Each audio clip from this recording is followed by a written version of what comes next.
I recently got this new docking station from the manufacturer for an evaluation, and I am loving it. I've got it connected to my MacBook Pro, and I'm going to tell you all about it in this video. So something I really wasn't expecting was how much I would like the idea of having my MacBook kind of sitting vertically on my desk. I kind of pictured that I would always be using the MacBook with the separate monitor, but this has really helped out.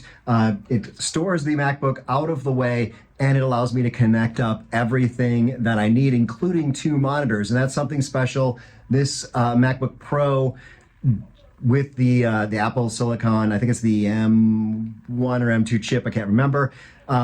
It doesn't allow you to use multiple monitors, connect multiple external displays. And as you can see here, I've got 2 of them connected using some software that came with this. So that's a big plus, is having the ability to use both of these monitors because of how they've got this set up. So with the software for the 2 monitors, it's something that you need to install, and then you'll get this icon here for InstaView.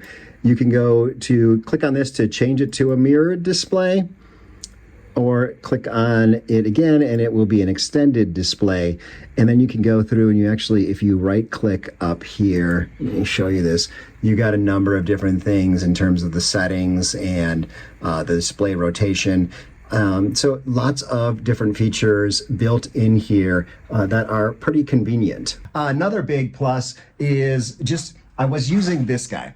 This is what I was using here, and this is great for travel if you need to use it for an hour or something, but if I'm using it all day long, it was getting really hot. Sometimes the connections were missing. I was kind of like losing connections as I went. I haven't had that problem with this, so it just kind of holds everything on my desk. It also isn't just dangling behind my desk. So yeah, let me cut through and show you the specifics of it. So on the front side, it looks like there's 2 of the old standard USB, and so I have something plugging in my keyboard, a little Bluetooth connection there. Then I have a external hard drive. There is a mini and a regular SD card slot, so those are convenient. Here I could plug in headphones, but I've got my speakers plugged into that, and there is a light to show you that it's on. Just gonna kind of roll this around, maybe.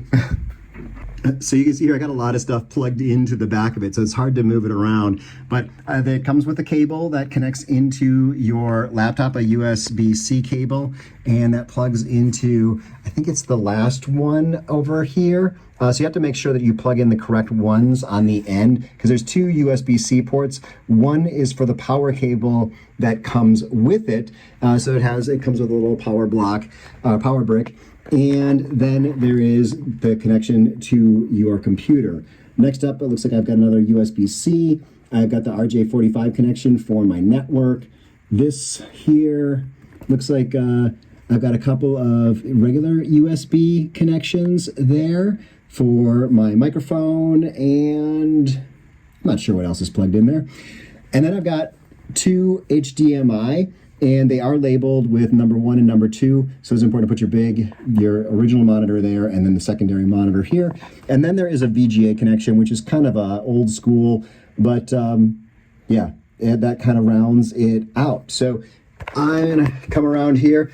I like that it has so many, there's a USB-C on the back, and then 1 on the front. I would love it if there was another one. Sorry, it's gonna take me a sec to get this back into position here. There's pads on the bottom so you don't scratch up your desk, and it gives you a little bit of room for air movement there. It gets warm to the touch, but not as hot as I was seeing this get. So if you need something to connect up all of your gadgets and gizmos and make it easy for you to just pop out your computer, unplug it, everything gets disconnected, and you can just walk away with your laptop, this is an ideal device.